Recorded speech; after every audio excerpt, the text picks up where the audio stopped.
dans la détresse, mais non dans le désespoir. 2 Corinthiens 4:8.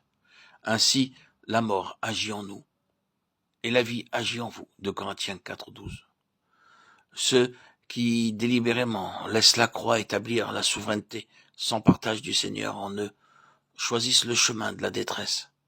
Mais c'est la seule voie pour la connaissance vivante du Seigneur, pour que les eaux vives de l'Esprit coulent à travers eux vers les autres.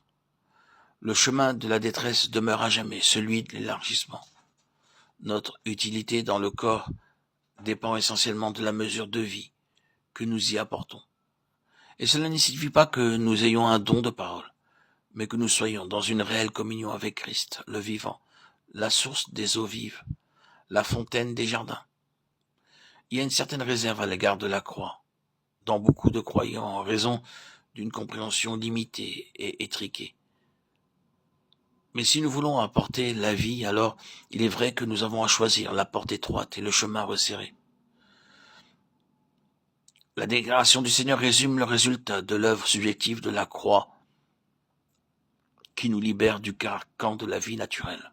Celui que le Fils a franchi, celui-là est réellement libre. Jean 8:36. Le ministère de l'Église est un ministère de vie, et chaque membre doit être prêt par la grâce de Dieu à demander au Seigneur, lève-toi, Aquilon, viens, ô temps, souffler sur mon jardin et que les parfums s'en exhalent. Cantique des Cantiques 4:16. L'Aquilon est un vent du nord. Il image les difficultés, les épreuves qui nous surviennent. Mais viendra le vent doux et chaud, d'autant amenant l'odeur de la connaissance de Christ. Les parfums de sa vie demandent que le vase de terre soit pressé, amené dans la détresse, pour que la vie soit manifestée. Les vases pressés qui connaissent en quelque mesure l'affliction et la détresse apporteront la vie dans le corps. La mort agit en nous et la vie agit en vous. 2 Corinthiens 4:12. Quand le Seigneur nous amène sur cette base céleste, nous pourrons alors connaître un élargissement de la vision qui s'étend à tout le corps.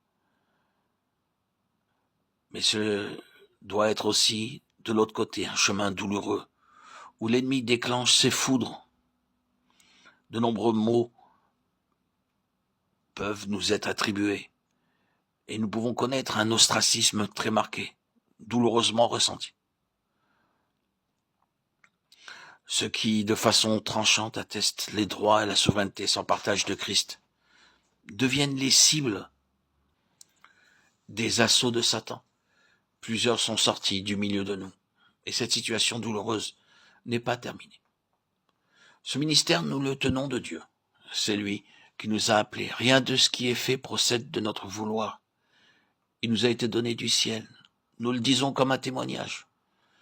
Nous ne parlons pas dans ces lignes de notre œuvre.